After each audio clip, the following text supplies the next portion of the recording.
हम लोग ये मानते थे कि हो सकता है कि नेता प्रतिपक्ष बनने के बाद श्री राहुल गांधी परिपक्व होंगे, लेकिन मुझे ये बोलते हुए अत्यंत खेद की अनुभूति हो रही है कि उनका बयान अभी बचकाने से उभर नहीं पाया है। एक अपरिपक्व बुद्धि का व्यक्ति ही इस प्रकार की बचकाना बयानबाजी करेगा। हिंदू भारत का मूल समाज है, भारत की आत्मा है। स्वामी विवेकानंद जी ने कहा था कि गर्व से कहो हम हिंदू हैं। हिंदू कोई जाति सूचक शब्द नहीं है, कोई संप्रदाय सूचक शब्द नहीं है। मत और पंथ से अलग भारत की मूल आत्मा है। श्री राहुल गांधी के इस बयान ने, जिसमें हिंदुओं को बारे में जो टिप्पणियां की हैं, यह सत्य से परे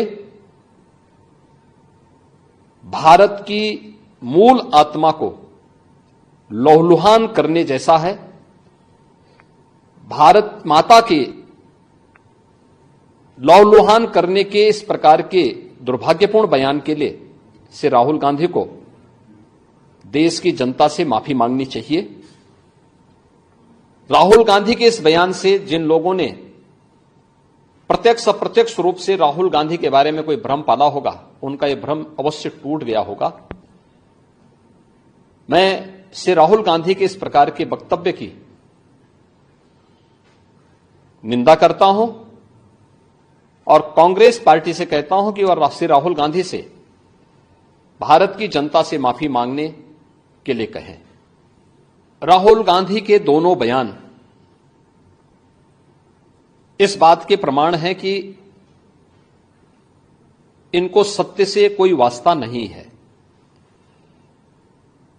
हमने लोकसभा चुनाव कैंपेन के दौरान भी देखा है, अनलगल प्रलाप करके इन्होंने जिस प्रकार की गुमराह करने वाले वक्तव्य दिए थे, झूठे वक्तव्य दिए थे।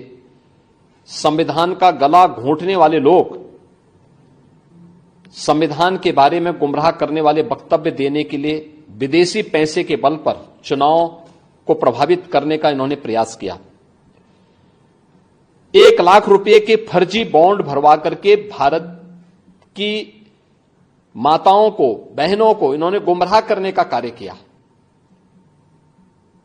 और आज जो बयान फिर से राहुल गांधी ने दिए हैं, वे अत्यंत निंदनीय हैं और शर्मनाक भी।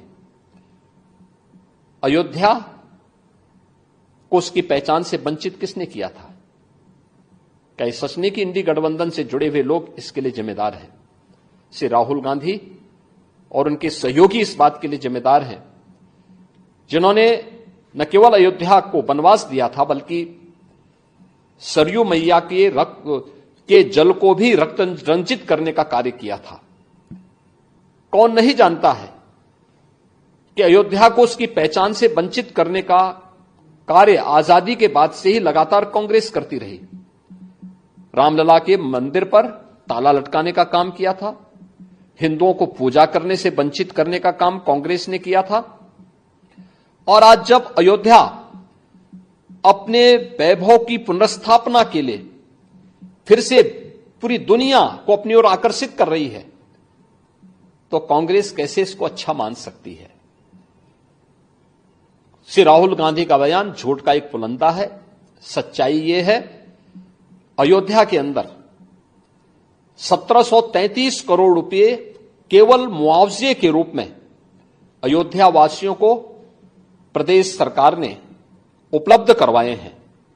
चाहे वह भक्ति पथ हो, राम पथ हो, जन्मभूमि पथ हो, चाहे वह एयरपोर्ट के निर्माण का हो, चाहे वह 14 कोसी परिक्रमा के मार्ग का हो, एक एक वहां के नागरिक को, जिसके नाम पे जमीन थी, जिसके नाम पे दुकान थी, जिसके पास दुकान का पोजीशन था, उन्हें प्रॉपर कंपनसेशन दिया गया।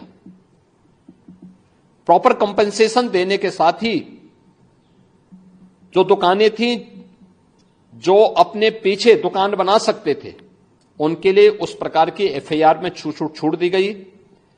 जिन लोगों के पास उस प्रकार की स्पेस नहीं थी, उनके लिए मल्टी लेवल कॉम्प्लेक्स बना करके वहां पर उन्हें शॉपिंग कॉम्प्लेक्स में उन्हें स्थान देने की कार्य को आगे बढ़ाया गया। श्री राहुल गांधी के बयान सत्य से परे हैं, झूठ का एक पुलंदा है। उत्तर प्रदेश और अयोध्या को बदनाम करने की साजिश है और भारत की छवि को, अयोध्या धाम की छवि को दुनिया के अंदर खराब करने की अपनी उस मानसिकता का हिस्सा है जो एक्सीडेंटल हिंदू लगातार आजादी के बाद से करते रहे हैं। लेकिन इसका जवाब समय आने पर अयोध्या की जनता भी और देश की जनता